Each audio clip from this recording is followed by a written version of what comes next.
Hi, I'm Lou with another episode of My Car Story. And today we're in Carlisle, Pennsylvania at the Chrysler Nationals. You gotta come out, great show if you like Mopar products. I'm with Sean. Sean, what's your last name? Keys. And Sean, you work somewhere. Where do you work? I actually work at Chrysler at the Tech Center. I'm in the engine design group, 27 years. Engine design group for 27 years. So let's figure out, what kind of engine would the engine design owner want? What's in this one? 426 Hemi, of course. Of course, the 426 Hemi. So what did you bring today? I brought my 69 Hemi Coronet RT. They made 97 Hemi Coronet RTs that year. This is one of 39 automatics. I've had it since 1981. Sounds great. Let's take a look at the featured attraction. Come on right alongside me, and we'll take a look at that. Now, no missing the RT in your face in the rearview mirror. So, when did you have this car? You got this car what year? 1981. So in 81, and now were you just an engineer at that time, or? No, actually, I was in college at that time, going for engineering. And yet you knew somehow this was the car for you. Absolutely. Growing up as a Mopar family and guy, you have to have a Hemi. Tell me about the family. How did the family, tell me what your dad did. Well, my dad had 44 years at Chrysler in engine design. I come from a long line of Chrysler people. And my son is actually the fourth generation in vehicle engineering and the advanced engine, or the advanced vehicle. Really? Come on back with me. So your whole family's been gear-oriented and engineer-oriented. Yes. Now, this is a show car, because this car has no miles on it. How many miles are on this car? It's got 30,000 original miles. Back when I bought it in 81, it had 27,000. So you drive it, but very sparingly. Very sparingly. In fact, really, since like 2002, it got real sparingly just because of how, A, how hard parts are to get for it, and B, just the volume went up. Okay. Now tell me about these wheel caps. So this Hemi car actually is pretty well optioned up for a Hemi car. And one of the things that you're seeing here is the full wheel covers, which was actually an option. And then these on top of it were the disc brake car hubcaps. Okay. And let's take a look at our tail on our Coronet. A little bit right there. Try to take some of that glare out. Nice with the 3 lenses in the back. Very distinctive. The Dodge, the important RT. Can we pop the trunk for a moment? Sure.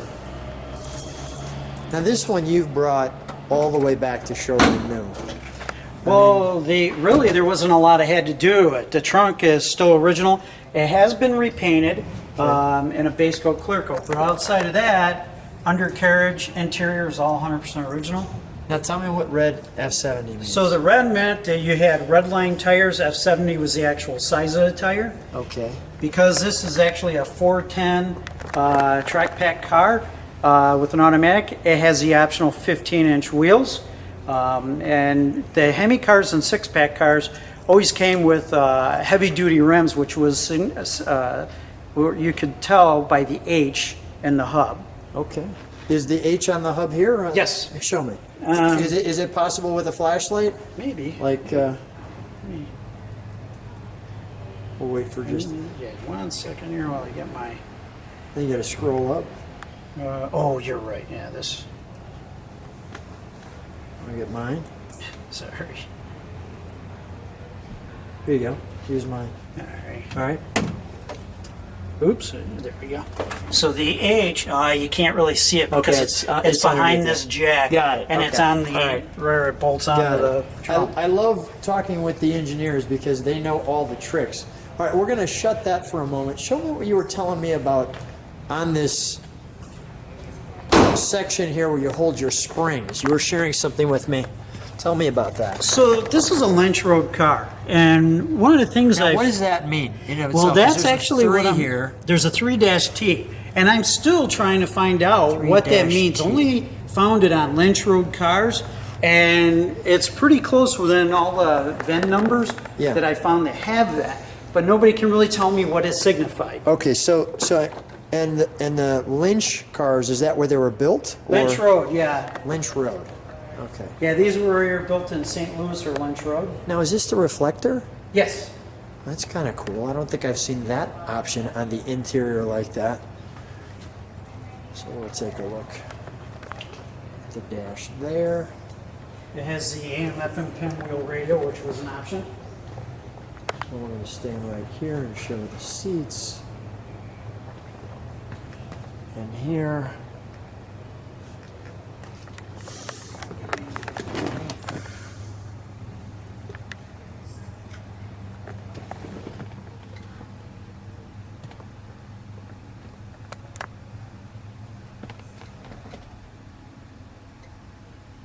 A little add-on right there. Yep. You can see the red button is for the air grabber. Well, the opening up the hoods, I should say. Excuse me, not the air grabber. Okay. Wonderful. And here are the cars, I move around it. See, let's take a look at that featured attraction under the hood, shall we? Sure. And Sean's going to share with us some of the details that you wouldn't normally see. That's great, right? And the Ram Charger hood. Yep. So Yeah. it opens up these ports. Yes, it opens up the air, fresh air through here, and then comes into the air cleaner. If you close them, then the air comes up through here, these holes. Say that one more time. If you close them, the air comes through these holes? Yes, correct. Got it.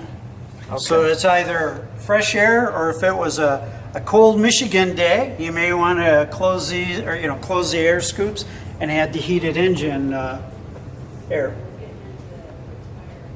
And then there.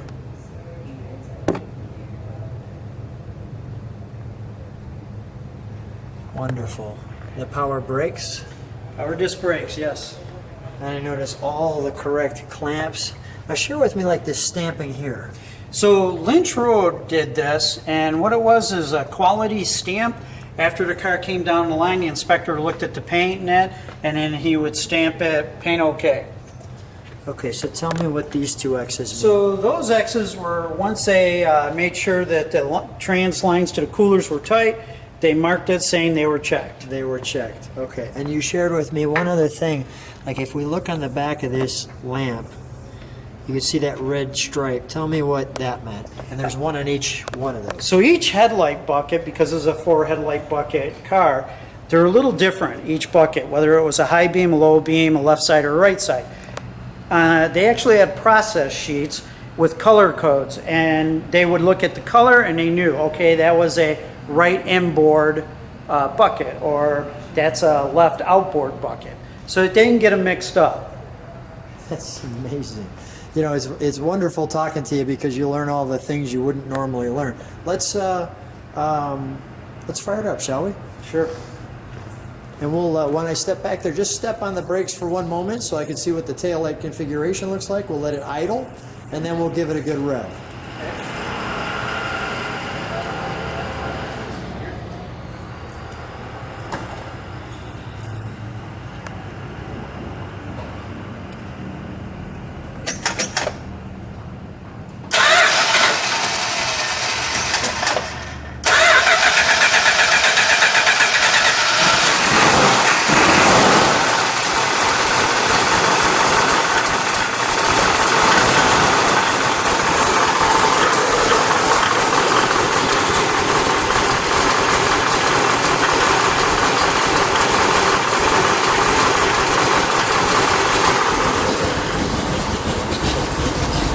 Just step on the brakes for a second.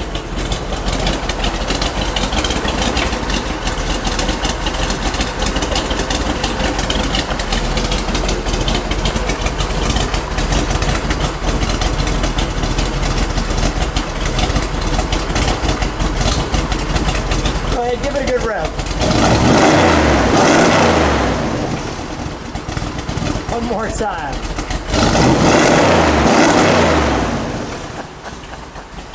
right, we'll shut that down. That was awesome. The whole body shakes with that. My son used to sit in the back seat of the car, and I'd take him for a ride around the neighborhood. Yeah. And he used to say, "Jerk, Daddy, jerk." And what that meant is he wanted me to jump on it. He loved the way the car jerked. Yeah. So now my son's 33 and he has an SRT8 Challenger, so he's in love with cars too. He jerks it all the time. That's right. That boy. Well, Sean, what a treat to see your car, and you know, what an amazing story, and we appreciate just hearing your family story, how you're so connected to cars. Wonderful time meeting you. Make Thanks, sure you Chris. show your son this video, and hopefully he hits the like button and subscribes to the channel. Thanks for being on the channel. Sounds great. Thanks a lot for having me.